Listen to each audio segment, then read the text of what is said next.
Good evening, everybody. This is Matt DeMarinis from White and Blue Review. I'm joined tonight by Jacob Padilla of Hale Varsity.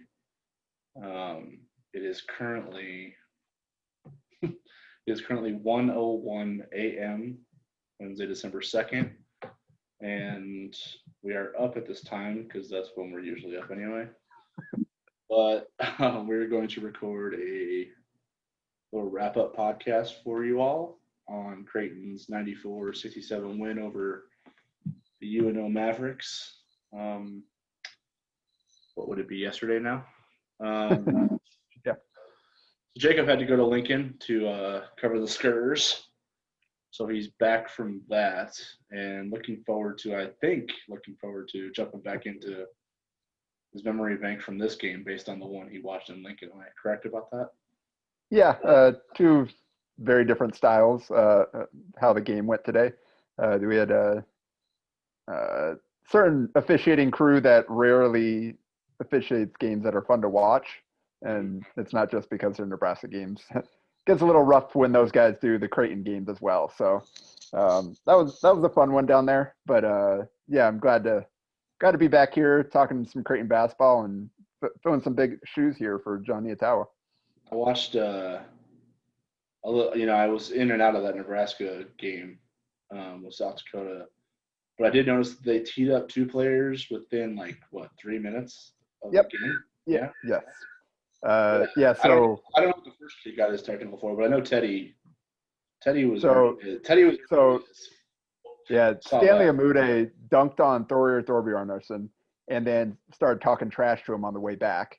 Did the head pat too small thing, and apparently he said something, maybe, I don't know, pretty weak technical. It's not like he went over and got in his face or anything. Yeah. Just kind of friendly trash talk that should be a part of basketball, especially at that level. And then Teddy. I think Teddy's technical was just constructive criticism that the referee didn't appreciate, probably because he got hacked on the arm. He got a few non-calls that he was very verbal about his displeasure. Yeah. And and got that'll one happen. foul that he was verbal about. He got a foul call that he was. Yeah. Tell the kid to shut up. But at the same time, he had a point. He had a point though. Yeah. So and that's always the tough part. But and that probably won't be his last technical. But no. he's as Fred Hoiberg said, he's a fiery dude. And people that saw him play here at Boys Town saw him play for OSA during the summer. Today was a vintage Teddy Allen game, so that's always fun whenever he kind of gets into the zone and starts putting up buckets and technical fouls. Yeah. Let's jump into CU though, if you can recall it, because we watched the game together on Zoom.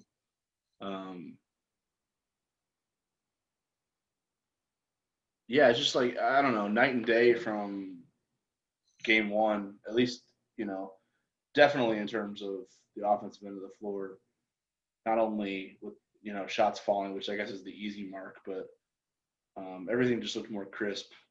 Ball handling, timing on screens and actions, everything just looked like it was a lot smoother. Like everybody was on the same page from a timing standpoint, which helped things flow pretty effectively. I don't know what your impressions were.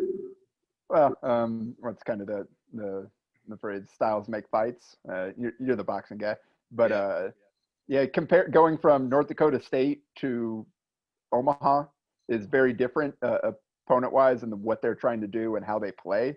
And I think that played part of it too in allowing Creighton to kind of settle in and get a good offensive flow going. North Dakota State, they're all about kind of mucking up the game. They crash the offensive glass really hard. They don't have any great individual scores, but I said they tried to make the game ugly, and that's what it ended up being against Creighton. There's a lot of second chance points for North Dakota State, a lot of long possessions and things like that. Omaha likes to play up tempo. They like to get up and down. They probably took a few questionable shots at different points in the shot clock today, and I think that allowed Creighton to kind of settle in on its side, get some easy transition buckets, get some opportunities where the defense wasn't back, and we're able to get secondary break options and all that kind of stuff. So that allowed them to kind of get off to a great start, and then it just continued to roll the rest of the game. Yeah, I think UNO like they only had 1 day of prep, but I mean UNO is like one of those teams where when you see them on the schedule and then when you watch them on film, the scout team like their eyes kind of light up because they know they're going to kind of be able to get in their bag a little bit in practice in terms of helping their the main rotation guys prepare for that because it is kind of like a shoot first, ask questions later type of style. And they're still trying to figure some things out. They lost some big pieces over the last couple of years, and they're still working in some transfers and some JUCO guys and stuff like that. So Marlon Ruffin has gotten off to a great start so far, but a lot of other guys haven't really got on track. So not a great time for Omaha to be playing Creighton, but I'm sure that experience will only help them as they get into Summit League and try to kind of get better as the season goes on. And Ruffin looked really good again today. We can talk about him a little bit later when we get into the defensive parts of the ball game for Creighton. But just offensively, I kind of want to start with Christian Bishop because I feel like he's been, kind of like the on-court story that's developing here so far early in the season. When you look at his second half that he had against North Dakota State, led the team in scoring both games, which I don't know if you were just like to put odds on who do you think is going to lead the team in scoring in the first 2 games. Like, I don't know how low Christian would be, but I can't imagine he'd be in the first 3 to 4 names people would be betting on, right? Probably 5th. Yeah, and that might even include, and he might still be 5th, even if you did know that Denzel was only going to play in one of the games. Right. Yeah, it's just I super impressed with like a few different aspects of his game. Obviously, the shooting is markedly improved. He's knocked down a couple of baseline, 18 to 19 footers in that range. So he showed that off a little bit. Even the took a 3, he didn't make it, but he took one. Even the 1 3 he missed against North Dakota State, I think it was on the mark. It was just long, if I remember right. And then the free throw line is 8 for 9 so far. I mean, that's ridiculous. That's huge. Yeah, I mean, if he did draw quite a bit of fouls last year. He did get to the line quite a bit. But he was just south of 60%, I think, at the end of the day. If he's north of 70, 75 in that range, that's a huge boost, just in terms of like stealing some points because he's going to be vital to that pick and roll game, putting pressure on the rim. I guess, from what you're able to do so far in these 2 games. I don't know if you've seen the whole North Dakota State one yet, but what stands out to you about what's different about Christian's game from year to year so far? Well, it's basically what you just said is the jumpers that he's taking and hitting, and then the free throws. I said after that first game, I'll take 3 out of 4 every game from him all season long. Like if I can lock that in right now, I'll take it based on how much he's struggled there his first 2 seasons. Mm-hmm. So the fact that he's now hitting those at a good rate, he is a threat to take that catch and shoot mid-range jumper. Is there anything? Because you're kind of like a shot guy. Is there anything in the mechanics you see that, whether it's from his footwork to his form at the top of the release that looks like these results should be kind of expected based on what he looks like? Yeah, I haven't really looked closely enough to see if like anything's changed. The interesting thing is like I saw Christian play AAU. I saw him play a couple games, so I got a chance to see him in person before he got to Creighton. And he isn't a guy that was just kind of a rim runner, pick and roll threat or whatever. He handled the ball at that level, and he was taking jumpers off the dribble and stuff like that. So it's not like he was a pure 5 from the start. So I was always a little confused by how much he did struggle away from the basket early in his career. Because they almost made him a lefty. Like last year, they were having him shoot left-handed threes. Like, and it actually didn't look too bad. It was crazy that he could actually hit some of them, but it's wild to see, the shooting progress, considering they weren't even sure if he was a right-handed. Which hand to shoot. Yeah, exactly. Yeah, so it was kind of confusing there because everybody, he was like, you look at his evaluation coming out, it was a wing. It wasn't. He ended up playing the 5 at Creighton because that's what his skill set at that level ended up being.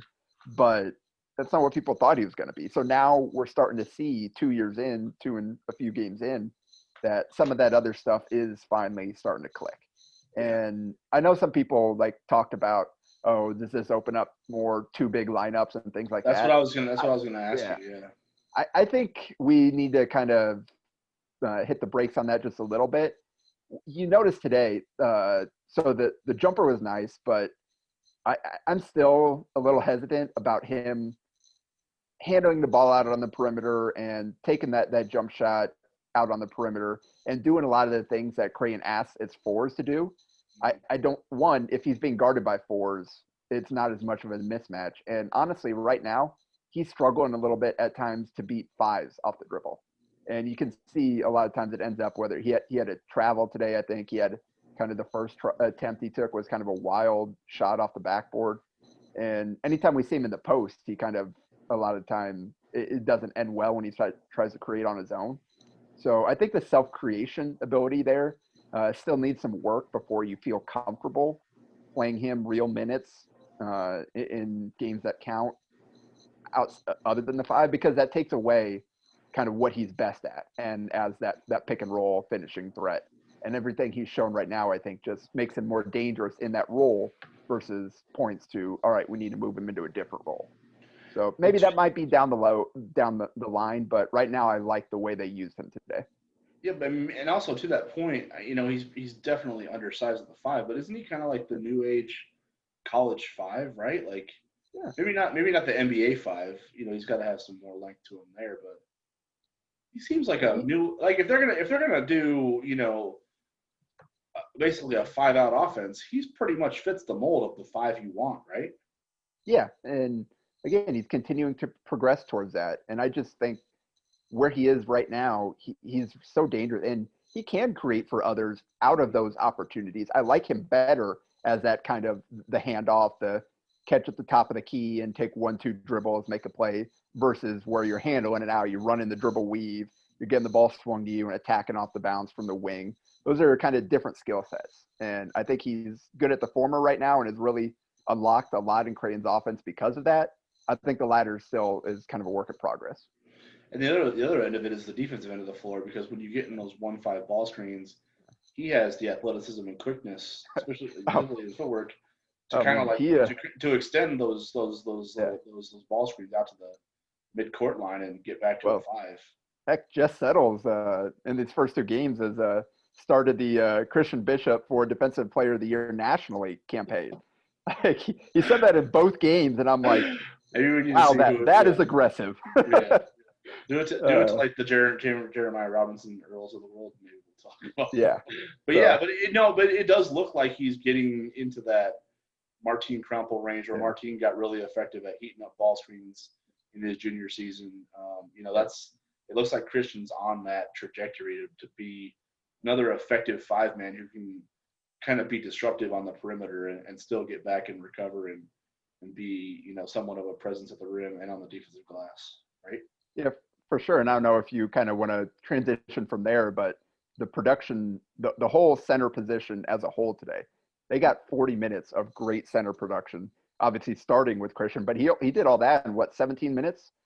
Yes. Yep. Because they were able to get Jacob Epperson and Ryan Kalkbrenner really good minutes, and both those guys produce. I mean, it would have been even better if Ryan had missed a couple or made a couple of those bunnies he missed late on some good moves. He just couldn't finish. But overall, if you get that kind of production out of your centers with 34 points in 40 minutes and really efficient from the field, a couple of blocks and a couple more altered shots, I think I tweet about this during the game, but that you look at this team compared to last year, that's one thing that is different and gives this team a chance to have a different kind of ceiling than what we saw last year. It makes them really. I mean, how do you guard that? Like, you essentially have to disrupt certain things and hope the auxiliary parts aren't going to make you pay for it, right? Like, if you try to take a Marcus Zagorowski and a Mitch Ballack out of the game and just hope the other guys who aren't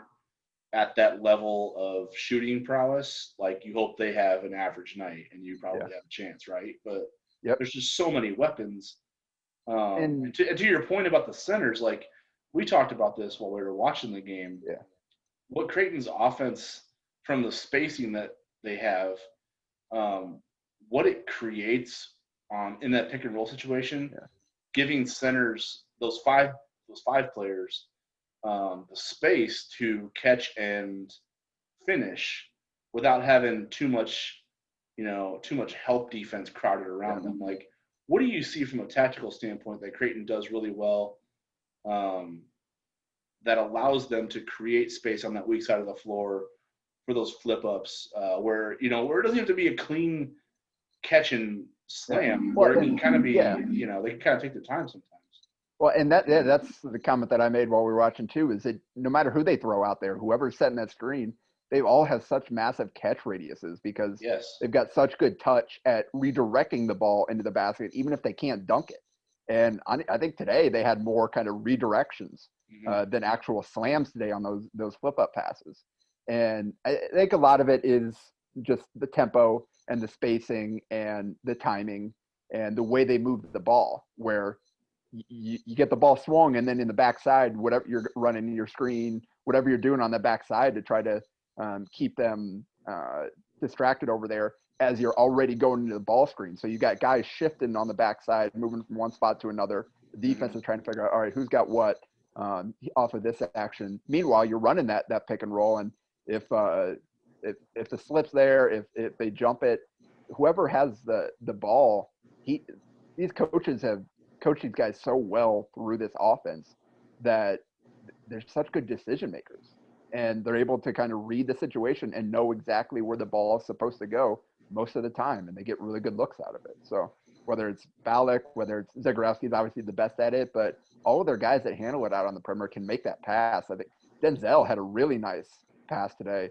where he could have forced up a mid-range jumper, maybe something that he would have done that kind of the first month that he was playing last season, but he dumped it back down for a big guy to finish. And Antoine has been a really good passer coming in here. So no matter who has the ball, they're all really good decision makers, and that's kind of demonstrated by Creighton's assist turnover ratio through 2 games. Yeah, I think one of the things you mentioned in the spacing, because one sequence I can recall in the second half where Christian did get a clean finish on a catch and dunk at the rim on one of those flip ups was Mitch Balak, who it's funny because he's going to look like an afterthought in this box score. Yeah. I think 5 points, maybe 2 or 3 shots. If I'm not mistaken. 1 or 2 from 3. Man, I didn't even look at his stat line after the game.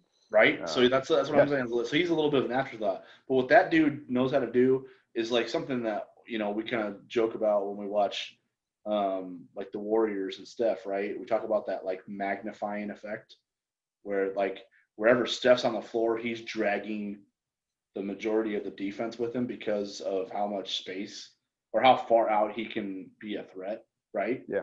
Yep. So Mitch Balak on the where Christian caught the clean lob and dunked it, Mitch is coming, kind of on like a little curl action, and he doesn't, some guys would like space to the corner and think that's like kind of a good spot to be, but when they're running that pick and roll action, if he's in the corner, a defender can kind of be baseline and affect that flip up and make it a tough finish for Christian. What Mitch did instead of going to the corner was he shifted out to the wing, almost to the top of the key, really. Yeah. So what he's doing is he's taking a defender completely off the baseline, almost completely out of the paint because of how much you have to respect him on the perimeter. And Christian's got that whole side of the floor to catch it, fumble it, do whatever he wants with it. Like he's got there is no way anyone's taking that ball away from him. Yeah, that's all about him.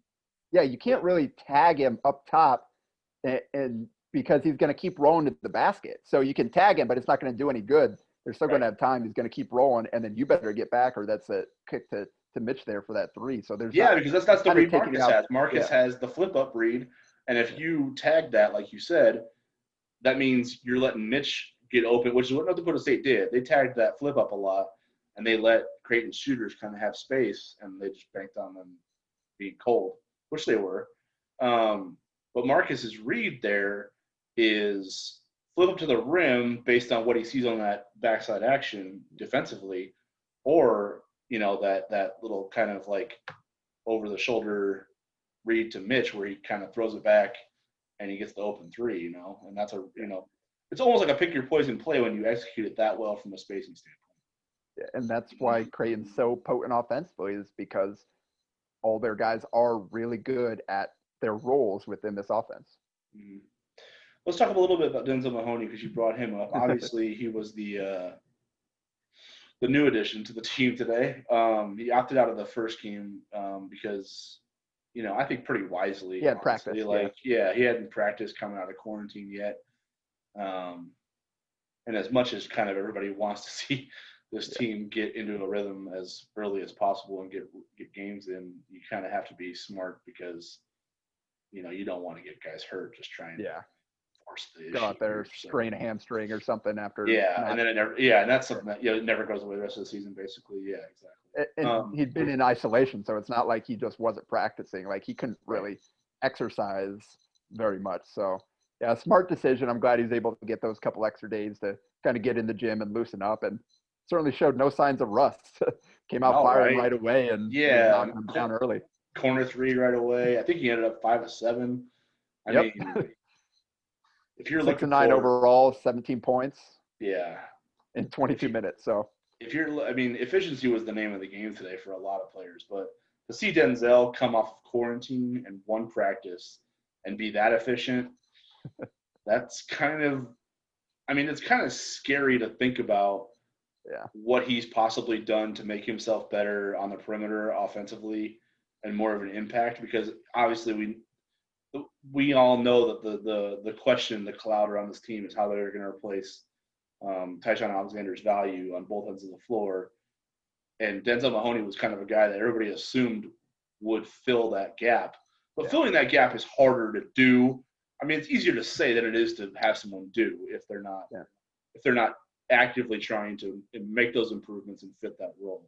Did you see anything today from Denzel's game that gave you more of an indication that he's capable of filling the Tyshawn void?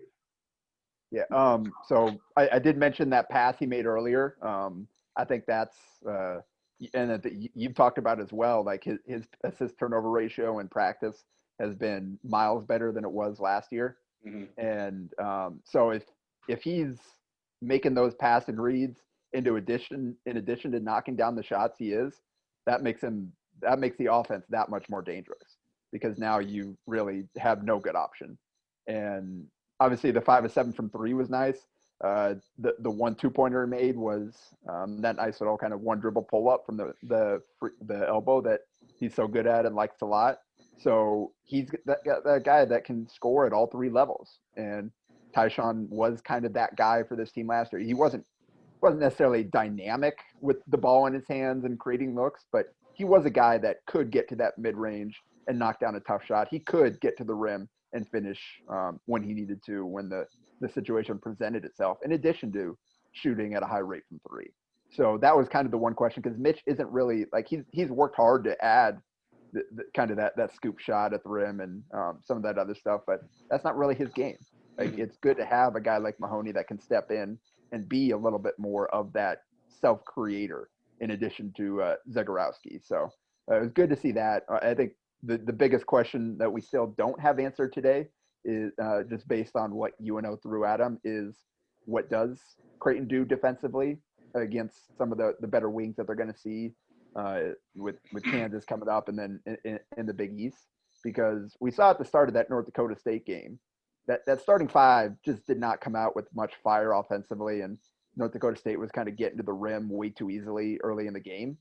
And that changed when they subbed Sharif Mitchell and put him on Sam Griesel, their 6'6" point guard from Lincoln East, for the Bison. And he's so good at moving his feet and kind of heating up ball handlers and making life miserable. The problem is his height, whatever they've got him listed at. There's a ceiling there that Tyshawn could exceed, right? Yeah. Yes, because you talked about that before. I think in podcast we did last summer or this summer. Yeah. Because Tyshawn could guard up maybe 1 or 2 positions more than it'd probably be really realistic to ask Sharif. Is that Yeah. your theory? Yeah, and Shreve did a really good job against Greasel, and even there were 2-3 plays where Greasel, being 6'6", there just wasn't anything that Shreve could do. So, not having, I think Denzel is a guy that Greg McDermott has been kind of trying to groom to fill that role with Tyshawn moving on. Obviously, I think Damian Jefferson kind of wants to be a guy that can fill that role and take on some tough defensive assignments as well. But I think John Neatao had a great article, kind of a practice story, talking about the way they put Mahoney with the second unit, so he had a chance to go up and match up with all the guards on the first team to get him ready. And then he went into quarantine. Yeah, that happened, but but to kind of get him ready for all the different types of wings they're going to see in the Big East. And mentioned Marlon Ruffin had a good game, 17 points, pretty efficient from the field, and he had some tough jumpers. But for the most part, Omaha's guards struggled again today, and they didn't really have again, outside of Ruffin, kind of a go-to wing that would worry you. And so this wasn't a great test of, all right, how are they going to defend on the wings against the better teams? So that's kind of one thing we'll see. Can Jefferson fill that role? And I don't think he moves his feet as well as Tyshawn. I mean, few people do. He went and posted the highest agility time at the combine, I believe. Well, I got lowest agility time, best. But it actually did so I think he actually finished second. Someone beat him eventually, but yeah, he still at the time he ran it, it was the all-time record. Yeah, you're right. But I think Denzel is a different type of defender. He's more physical, he's stronger, and he's got pretty darn good length. And we've seen some big moments defensive of him last year, kind of most notably that Providence game where Marcus hit the game winner, that with Tyshawn kind of banged up and struggling, he switched on to David Duke and forced a turnover there late. Yep. So that's kind of the biggest question now, because the other question was, all right, so if Denzel Mahoney is stepping into that Tyshawn role, who steps into the Denzel role? And I think the answer is Antoine Jones, and he's ready to fill that role for sure. I mean, he looks I'm just really impressed with the decision making, first of all, because you feel like he's kind of like a wild card because he's super skilled and he knows he's super skilled. So you kind of worry about those guys doing too much sometimes, getting outside the system and kind of making some mistakes because they're just kind of overplaying it a little bit. Well, and Mac even talked about that. Like, that's kind of what he said about Antoine anytime he's talked about him. It's like, yeah, we're really excited about his ability and his potential. We just got to make sure that he's making the right plays and not trying to do too much and all that stuff. And through 2 games, that's certainly been the case. 8 assists to 1 turnover in 2 games. That's like I said earlier. I don't know how you guard this team if that's the kind of production you're getting. You know what I mean? Yeah. From those certain spots, like that's what Christian's putting up. And that's what Antoine's doing as the 6th man. That's a really, really dangerous lineup. It's almost funny to think about. But it's funny. Well, I know the styles were different, but it's just the versatility of Antoine to come. He goes into the starting lineup because Denzel isn't ready on Sunday. And then he comes off the bench on Tuesday because Denzel is back in the lineup. Yet I felt like his production was better today. And I know the style of game was different, so there was more, opportunity for him to, offensively anyway. But it just, for that to be as consistent as it was in his first 2 games after coming off of basically a year plus of not playing in games, to be that consistent in 2 different roles, I think that's maybe the part I didn't talk about enough during the game, was how consistent he's been despite playing kind of 2 different roles, starting versus, playing with that first unit versus coming off the bench and playing with different rotations. Yeah, that's certainly impressive. And kind of looking back, a lot of his production in that first game, at least scoring-wise, that was all in kind of one big burst at the start. Yes. I think he had 9 points in a quick flurry, right? Yeah. And he kind of struggled the rest of the night, at least scoring-wise. So today was kind of more of a spread out. He made plays throughout the game. And, so through 2 games, it's 23 points, 11 rebounds, 8 assists in whatever minutes he played each game, like 20 some minutes. So yeah, 26 minutes the first game and 22 today. So all that in you get that out of hit a 3 in both games, got the foul line a lot in both games. Like yeah, 23, 11, and 8 in 48 minutes. Like you'll take that all season long. Like that's kind of so in addition, we talked about the centers and kind of the added dimension that those guys bring with Jacob and Ryan as kind of the rim protectors, in addition to the lob finishers that Christian is, and also the post ability that Ryan has shown flashes of so far. So you add those two, and then like obviously that Tyshawn Denzel 1-2 punch in the lineup and then off the bench, that was really tough. But I think this Denzel Antoine combination has a chance to be just as good and even a little different. I think Antoine's a little bit more well-rounded of a player than either of those guys in the way that he doesn't shoot as well as Tyshawn. And that's kind of the question that we're still waiting to see is, all right, what kind of shooter is he? He was 34% on limited attempts at Memphis, which that's good enough that you're not going to tell him not to shoot, but it's not to the point where it makes him a real weapon back there. Correct.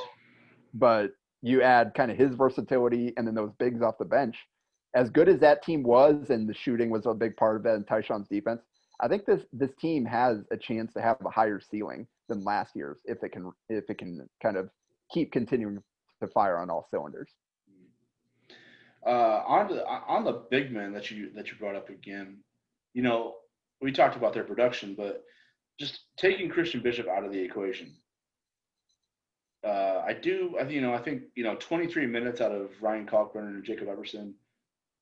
I mean, first of all, I think that's a sweet spot. I mean, arguably more than what you'd probably expect from them on a nightly basis, considering you probably think you have Christian closer to 30 if it's a closer game and a better opponent, right? Depending on the matchup. But I mean, 16 points, 10 rebounds. I think they had a block shot. Each had a block shot, right? Yep. What do they have? One turnover between the two of them? Okay. Correct. So one turnover between the two of them. Each had a block shot. 16 and 10. I think they both missed 2 shots. But no, Ryan was 5 of 10 and Jacob was 3 of 6. So they 16 points on 16 shots. That's not great, but like I said, I think a couple of those were Ryan at the end. He had a chance he was kind of creating for himself late and missed a couple of bunnies at the end that could have gone. And then Jacob had that kind of weird up and under thing where he got caught in the air. That didn't go well. But it was good. It was good to see him get down that dunk, get his first points back, as he didn't make any field goals in that first game.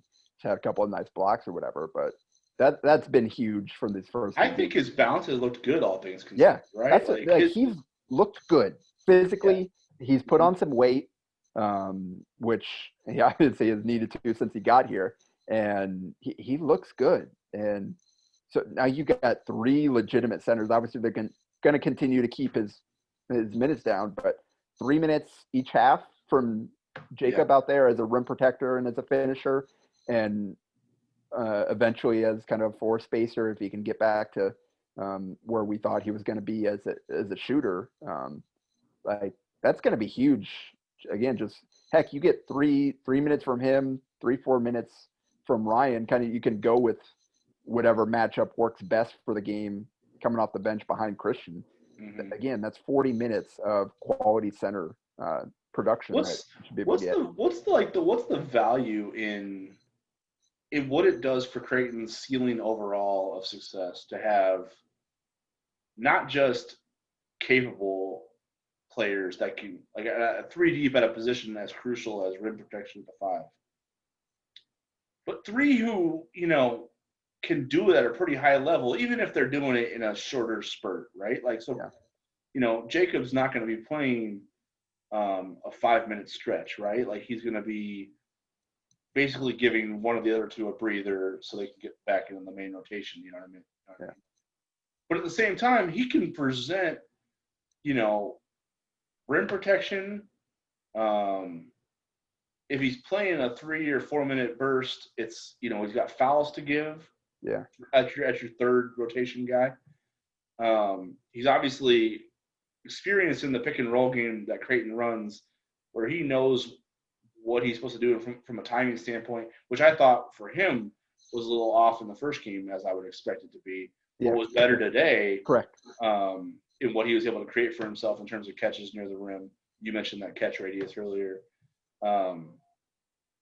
Like, what's the value in terms of what it does for Creighton's ceiling to have a guy all the way down into your 3 deep at the 5 spot that can do those sorts of things from rim protection and pressure on the rim at the 5 spot offensively? Yeah, it means that, one, it takes so much pressure off everybody else defensively, and again that kind of that lob threat, the gravity of having that pick and roll threat. As much as Kelvin Jones improved last year and as hard as he played, teams weren't worried about him. He made a few big plays in different moments, and credit to him for that. But again, they weren't worried about him, and he wasn't a guy that often was going to come in and help you build a lead. You're just hoping to buy time until Christian could get back out there, or you had to go to that small ball unit. Now you've got a chance to, no matter who you roll out there, you can kind of keep that presence there. You can hopefully build as you bring in a couple bench pieces. And you just think about that. You have Christian kind of run, and with Creighton's pace, what that's going to do to opposing big men. You've got Christian out there running up and down the court for the first 4 minutes, or first 8 minutes or so. Then you got Ryan coming in from the under 12 to under 8 timeout. Then you got Jacob coming in from the under 8 to the under 4. And then you bring Christian back fresh to close out the half. Mm-hmm. And by the end of the first half, those big guys, if teams kind of rely on one guy and they don't have as much depth, they're going to be tired defending all those ball screens and running up and down in transition. Meanwhile, Creighton can always throw out a fresh body there. So that's going to be huge, just the ability to kind of come at you in waves. And I mentioned I thought kind of that's what we'd have this year, is kind of that three-headed center rotation, looking back to Martin Krampel and Christian his freshman year when he came in for Jacob, and then Sam Froling. You kind of had the three guys there, and Greg McDermott kind of just played the matchups and rolled with whoever was giving him the best look that day. And so he had 3 different options to choose from. Now you've got that same thing where they do offer a little bit different, each of them individually. They've got their own unique strengths, but they can also play the same way when you've got all 3 out there. You don't necessarily have to change. Maybe you'll give Kalkbrenner an extra post touch or 2 that you wouldn't normally. But for the most part, you can kind of keep doing what you're doing and wearing teams down, no matter who's in there. Mm-hmm. And if you're just doing like apples to apples on that 3, on that trio from a couple of years ago to this one now, like if Christian is at Martin's level, which so far through 2 games, it looks like he's ahead of schedule, because Martin wasn't at this level to start his junior year because he was coming off the injury. Yep. So Christian's a little ahead of schedule in what was Martin's career year, basically. And we have no reason to think it's not going to continue to translate, because as Greg McDermott mentioned, both in the preseason and again today, Christian's been practicing at a really high level so far throughout the preseason.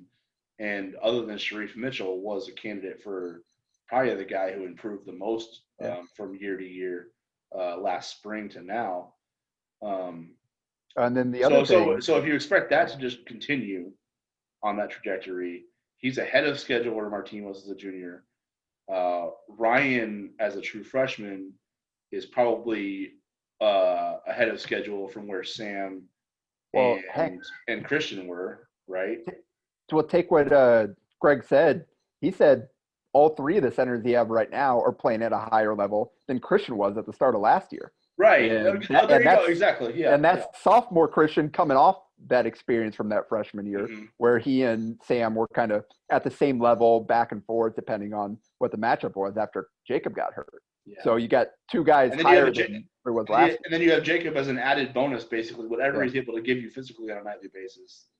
that is just, it's super skilled, even if it's a little war torn, right? Yep. Like, I mean, so the situation they're in at that spot, I can't remember one where they've been like that before at the 5, where they've had the depth and it's not necessarily the skill from a versatility standpoint, but it's a skill from a standpoint that no one else on the floor can replicate, right? Yeah.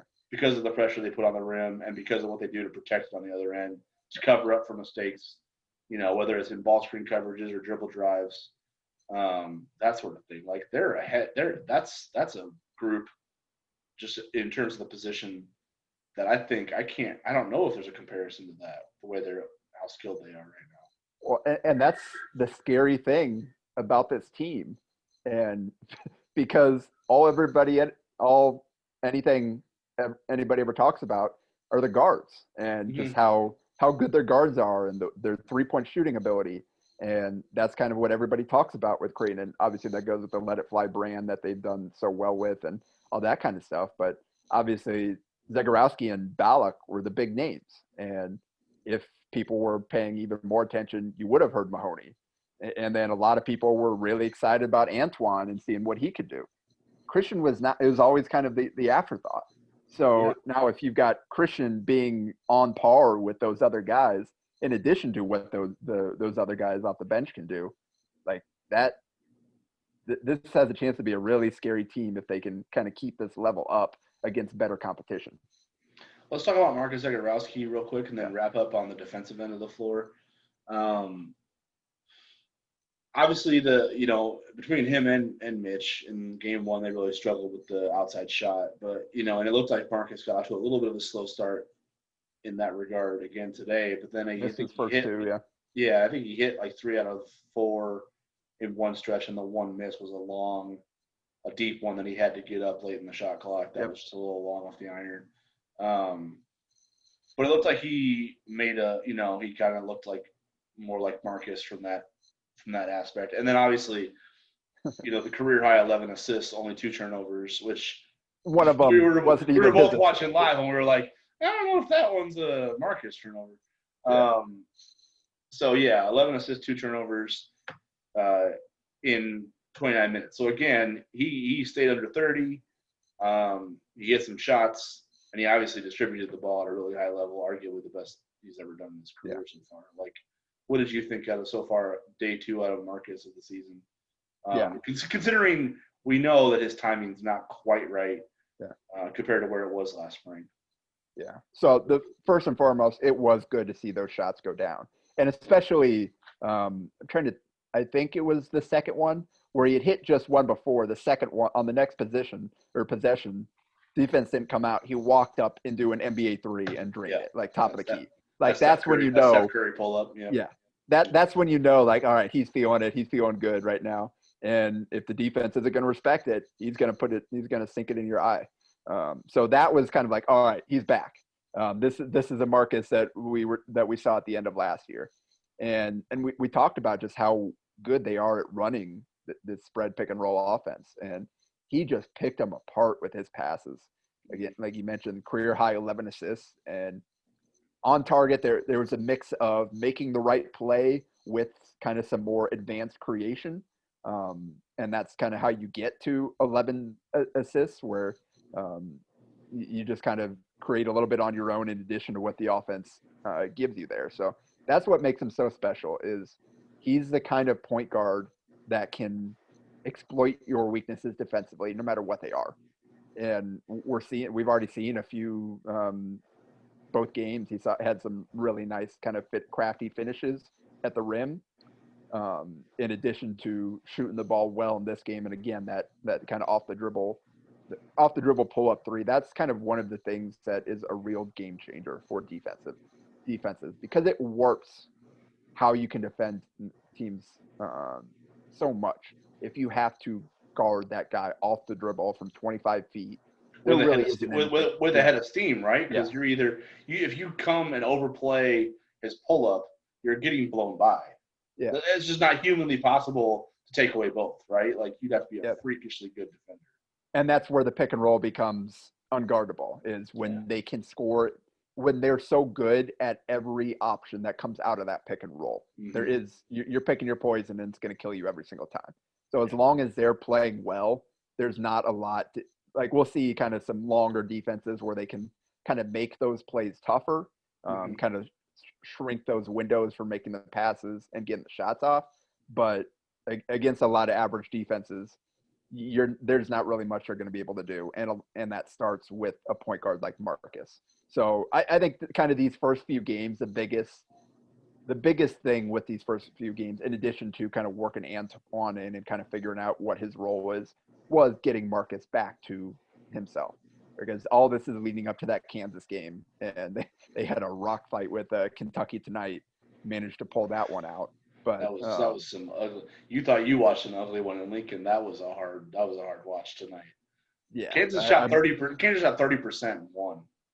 Like yeah. I just like, what in the heck am I watching? Until the last 6 minutes or so, there were the grand total. I think the teams were 3 for 30 combined from three, Oh, nice. and, Yeah. and then Davion hit one to kind of give Kentucky its second three Hmm. in the last two games after they went over in the previous game Yeah. against Richmond. But yeah, so that's kind of all. These first three games are all about ramping up to that game, and this was a great second step for Marcus. He only took 7 threes. He made 3 of them. That's not going to get his percentage back to where we're used to seeing it after that first game. But the important thing is he kept shooting them, and now in the second game he got some good looks and he knocked them down. So hopefully this next one, maybe we get a 20 points in 25 minutes type of performance coming up in this next game or whatever that kind of let you know, all right, he's really back. Yeah. Let's finish up defensively here before we, call it a night for ourselves. Because you mentioned previously um, that it's kind of hard to judge it because they haven't faced a talented set of wings that are going to have to be, if not one or multiple, kind of taking out of rhythm, like Tyshawn was able to take guys out of rhythm. So that test is still kind of like waiting out there to be, for them. However, and Gray Rinder mentioned it in the post game today that he felt like they did take a step forward defensively from one game to the next. And I think the way he kind of assessed it is what UNO likes to do is play up and down, play with pace, play in transition, score against mismatches, broken defenses, all that kind of thing. And what he was pleased with was that Creighton was able to make UNO a quarter-court team, like make them execute quarter-court offense against a set defense, against a defense that has scouting report principles. And when you think about Creighton and how scouting report heavy they've been, the fact that they were able to implement that and make UNO play on their terms that they were dictating defensively, that's probably a sign that they did have a good defensive game, even though Marlon Ruffin was incredibly efficient. He's obviously, when you see how good he was, you're immediately going to go, okay, well, they're going to face better wings than that. If he got 18 on 12 shots In 21 minutes. in 21 minutes, is someone else capable of getting 30 plus, on 15 to 20 shots in 30 to 35 minutes, right? So that's the concern. And the question with him too, a lot of those kind of did come later in the game where Creighton had already kind of pulled away. So Sure. You're wondering, well, how tight to the scouting report were they at that point? Yeah, were they basically playing the scoreboard at that point? Yeah. Yeah. So, but early on, but especially. just your thoughts on Mac's assessment that from a scouting report standpoint, they wanted to make UNO a quarter-court team, and for the most part, they did that because they took care of the ball. They only had 12 turnovers. I think UNO had 7 steals out of those 12 turnovers. So 7 live ball turnovers there. Only 14 fast break points. Only 14 points off those turnovers. Just in what you saw out of them being able to make UNO a quarter-court team and also an inefficient quarter-court team because they didn't shoot the ball very well. And UNO took a lot of tough kind of like contested in between shots. And those are the shots that Creighton absolutely wants to give up. And they did miss some open threes that I think better teams will hit. Omaha's just struggled so much offensively at this early in the season, particularly kind of from their guards. Ruffin is the one guy that's been consistently producing for them. But an impressive thing too was Matt Pyle, 3 points on 1 of 3 shooting. They in 25 minutes, and that is he's undersized, but he is a beast inside. He's so strong, and I was kind of wondering how that matchup would go for Creighton's centers because all 3 are slight. I think Pyle probably weighs more than all 3 of them, so he's a guy that you think would be able to. He's not an advanced scorer down low. He's not a guy that's going to give you 20 a game, just creating on his own. But he is a guy that can hit you with a double-double. He is strong enough to carve out space. He does have a little jump hook and stuff like that. And they limit him to 1 field goal in only 3 attempts. So I think that kind of shows that Creighton was doing a good job within its game plan and forcing the right guys into taking some tough shots.